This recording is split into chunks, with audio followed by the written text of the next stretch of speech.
Hello friends, welcome back to my channel SRK drama explain. Friends, ये video मैं लोगों के एंटरटेनमेंट के लिए बनाती हूँ, so please watch full, share, subscribe and like this video.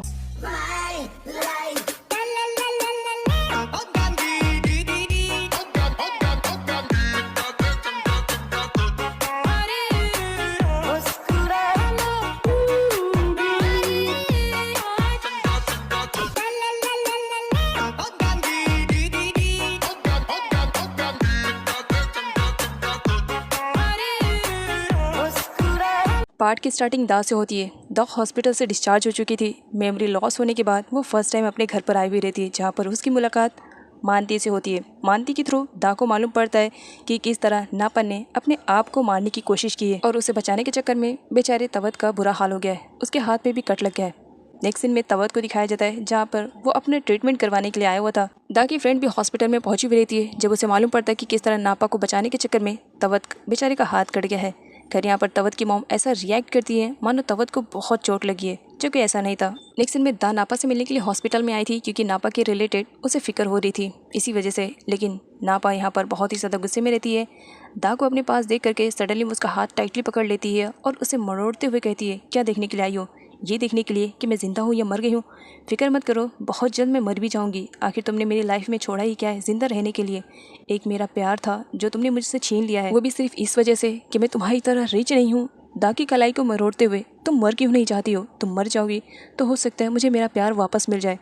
नापा इतनी ज़्यादा आउट ऑफ कंट्रोल हो जाती है कि डॉक्टर्स को उसे हैंडल करना पड़ता है। नापा की रूड बिहेवियर की वजह से नापा की मॉम बहुत ही ज़्यादा अपसेट थी। साथ ही वो दा से सॉरी भी कहती हैं नापा की तरफ से, और ये भी बताती हैं कि नापा ऐसी नहीं थी। नापा ने जब भी किसी को चाहा, दिल से प्यार किया, वो उसकी लाइफ से दूर चला गया। शायद इसी वजह से वो आज इस तरह से बिहेव कर रही है। बचपन में ही नापा ने अपने डैड को खो दिया, जिसकी वजह से फाइनेंशियल प्रॉब्लम्स का बहुत ज़्यादा सामना करना पड़ा।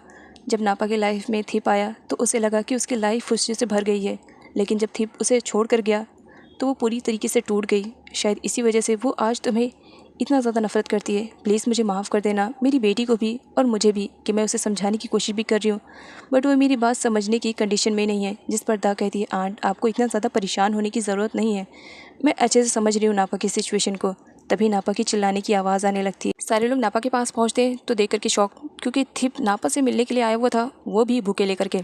दा थिप से कहती है, तुम यहाँ पर क्या कर रहे हो? जिस पर थिप कहता है, मैं नापा का अच्छा बेस्ट फ्रेंड हूँ, मैं उसे अपना बेस्ट फ्रेंड मानता हूँ। बस जब मुझे मालूम पड़ा कि नापा ने सुसाइड करने की कोशिश की है तो मुझसे रहा नहीं गया और मैं फ़ौरन इससे मिलने के लिए आ गया, देखने के लिए कि नापा की सिचुएशन कैसी है। जिस पर नापा कहती है, थिप तुम अच्छी तरीके से जानती हो मैं तुम्हें अपना फ्रेंड बिल्कुल भी नहीं मानती हूँ, मुझे फ्रेंडशिप की ज़रूरत नहीं है। हाँ, अगर तुम मुझसे चाहते हो तो तुम वापस से मेरे बॉयफ्रेंड बन जाओ, हम दोनों वापस से रिलेशनशिप पे आ जाए। थिप नापा को मना करते हुए ये कहता है कि वो दा को बहुत ज़्यादा लाइक करता है और वो दा को ही सिर्फ प्यार करता है, वो सिर्फ नापा को बेस्ट फ्रेंड मानता है। नापा गुस्से में उसके लाए हुए फ्लावर्स उसी के ऊपर मारने लगती है। थिप तुम एक मिनट के लिए भी, अब मैं तुम्हें बर्दाश्त नहीं कर सकती हूँ, निकल जाओ यहाँ से। और वो इतनी ज़्यादा आउट ऑफ कंट्रोल हो जाती है कि पूछो मत। लेकिन यहाँ पर कोई था जिसके फेस पे ये सब देख करके स्माइल थी। अगले ही सीन में दा और उसकी फ्रेंड को बात करते हुए दिखाया जाता है। दा की फ्रेंड उससे कहती है, क्या बात है दा, कब से नोटिस कर रही हूँ, तुम बहुत ज़्यादा परेशान सी दिखाई दे रही हो, अगर कोई बात है तो शेयर कर सकती हो, आफ्टर ऑल तुम्हारी फ्रेंड हो सकता है तुम्हें कुछ सजेस्ट कर दो। जिस पर दा कहती है, अब मैं तुमसे क्या छुपाऊँ, तुम मेरी बेस्ट फ्रेंड हो सकता है तुम्हें मुझे कुछ अच्छा सा सजेस्ट कर दो। यहाँ पर वो बताती है, थिप कहने को तो कह रहा है कि वो मेरा लवर है, पास्ट में मुझसे प्यार करती थी, और जबकि मेरी इंगेजमेंट हो चुकी है करण से, मैं थिप के साथ रहती हूँ, लेकिन मुझे ऐसा नहीं फील होता है कि मैं उससे कभी प्यार करती थी। पता नहीं क्यों अजीब सी फील होती है उसके साथ रहने पर। जिस पर उसकी फ्रेंड कहती है, तो इसका मतलब करण तुम्हारा फियांसे है, तो एक काम करो ना, तुम उसी से शादी कर लो, हो सकता है तब तुम सेटिस्फाई फील करो।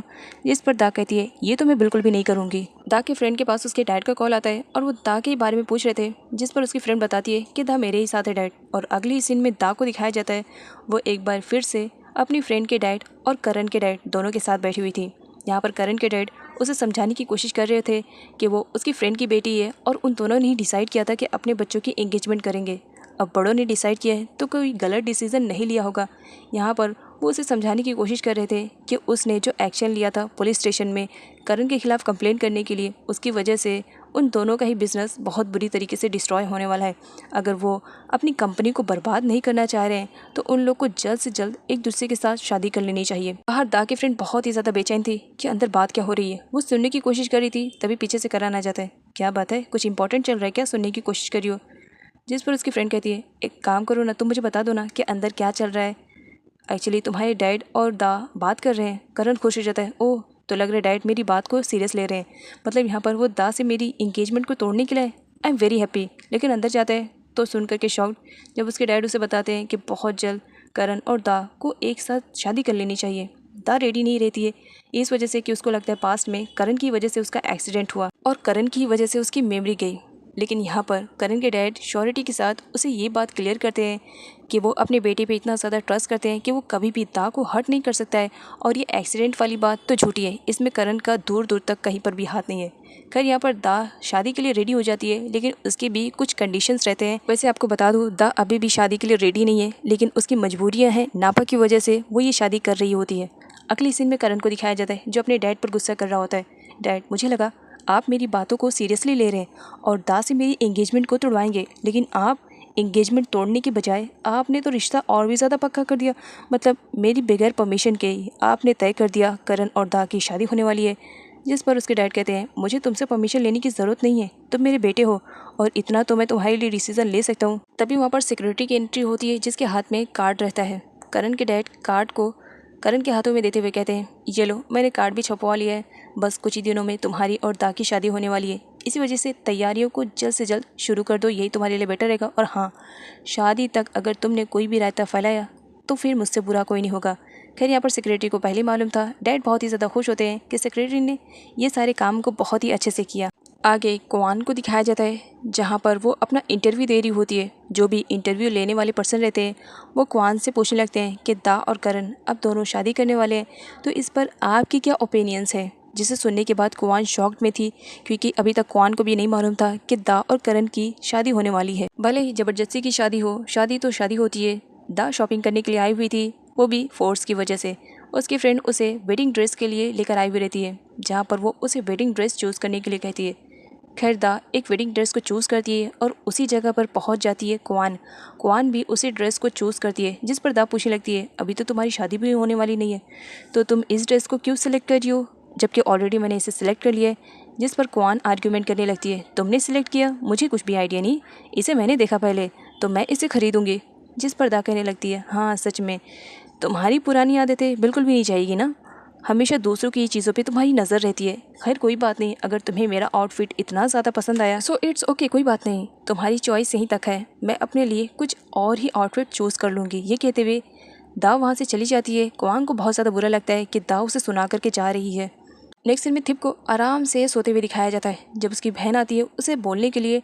जिस पर थिप कहता है, मैं समझ गया कि तुम क्या कहना चाह रही हो, कोई बात नहीं, ये लो कुछ अमाउंट, और इसमें हो सकता है कि मेरी तरफ का जो भी हिस्सा रहा होगा मैंने दे दिया है, तो इसी वजह से इसमें इलेक्ट्रिसिटी का बिल और बाकी जो भी सारे खर्चे होंगे सब जोड़ के ले लेना, लेकिन हाँ प्लीज़ मुझे अभी सोने दो, मुझे बहुत ही ज़्यादा नींद आ रही है। जिस पर थिप की सिस्टर कहती है, सच में तुम्हें बहुत ही ज़्यादा नींद आ रही है, मुझे भी ऐसा लग रहा है, लेकिन तुम्हारी नींदों को उड़ाने के लिए एक न्यूज़ आई है, एटलीस्ट पहले उसे तो देख लो।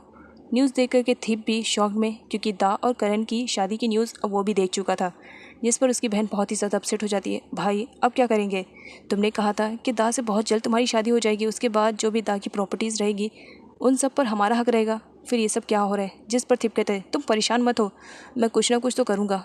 अगले सीन में दिखाया जाता है दा अब ठीक हो चुकी थी, इसी वजह से वो अपनी कंपनी को रीजॉइन कर रही होती है, जहाँ दा बहुत ही ज़्यादा खुश थी कि हो सकता है वो अपने आप को अब समझ सके पहले वो कैसी थी और उसका काम कैसे था। खैर दा के नए अवतार को देख करके कंपनी में जितने भी एम्प्लॉयज़ रहते हैं सब के सब शॉक में थे।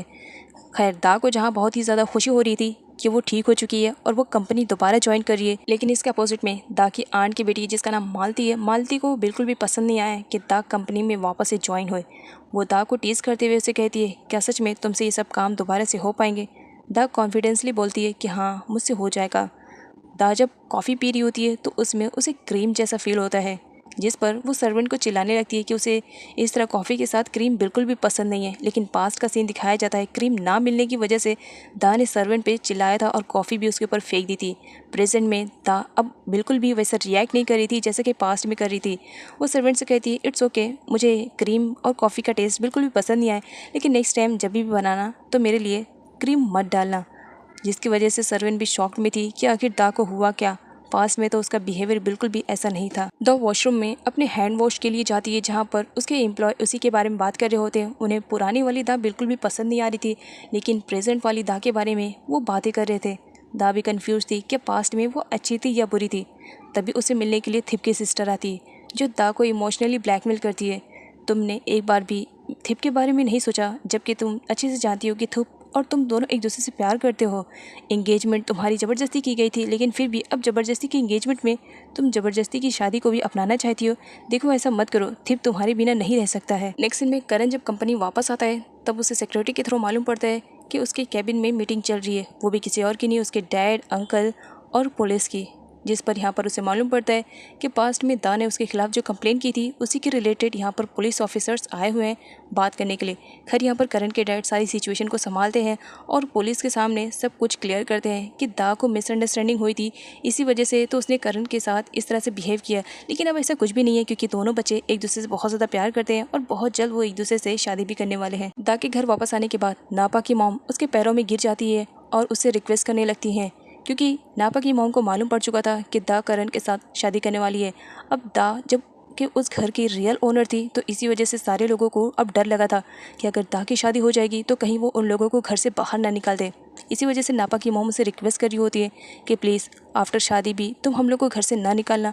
लेकिन उसी वक्त नापा वहाँ पर आ जाती है और अपनी मॉम को इस तरह से दा के पैरों में गिरता हुआ देख करके उसे मिसअंडरस्टैंडिंग हो जाती है और वो एक बार फिर से दा पर जंगली बिल्ली की तरह झपट पड़ती है और उसे फाइटिंग करना स्टार्ट कर देती है कि तुम्हारी हिम्मत भी कैसे हुई मेरी मॉम को इस तरह से अपने पैरों में गिराने के लिए। दा नापा को एक्सप्लेन करना चाह रही थी, लेकिन नापा उसकी कोई भी बात सुनने के लिए तैयार नहीं थी। नापा की मॉम को गुस्सा आता है और सडनली नापा को एक थप्पड़ जड़ देती है, ये कहते हुए एटलीस्ट पूरी बात समझ लो, उसके बाद जो कहना रहे वो कहो।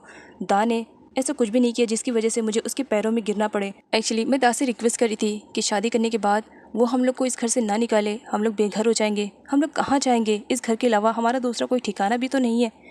जिस पर दा बोल पड़ती है, आप लोग जिस तरह से मेरे घर में रहते हैं, मेरी शादी होने के बाद आप वैसे ही रहेंगे। मैं कभी भी आप लोगों को इस घर से नहीं निकालूंगी। मुझे अच्छे से मालूम है आप लोग मेरी फैमिली हो। आगे दा से मिलने के लिए उसकी क्लब वाली दोस्त आई हुई रहती है, जो उसे कहती है काफ़ी टाइम से तुम आई नहीं हो, मैं तुम्हें बहुत ही ज़्यादा मिस कर रही थी। मुझे लगा हो सकता है कि अब तक तुम ठीक हो चुकी होगी। जिस पर दा उससे पूछने लगती है, क्या तुम मेरी हेल्प कर सकती हो, बता सकती हो कि मैं पास्ट में कैसी थी।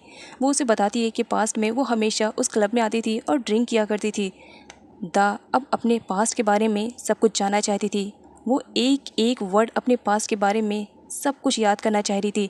इसी वजह से वो डिसाइड करती है कि वो उसी जगह पर जाएगी।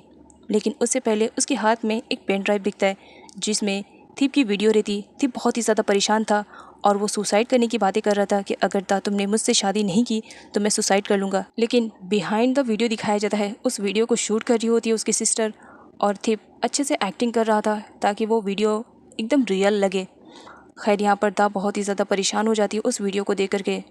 इसी वजह से वो तय करती है कि वो पास्ट के बारे में सब कुछ जान कर रहेगी और एक बार फिर से द मिरर के सामने खड़े होकर के खुद से क्वेश्चन करती हुई अपना मेकअप करती है, वो भी पुराना वाला मेकअप, और एकदम पुरानी वाली दा के स्टाइल में आ जाती है।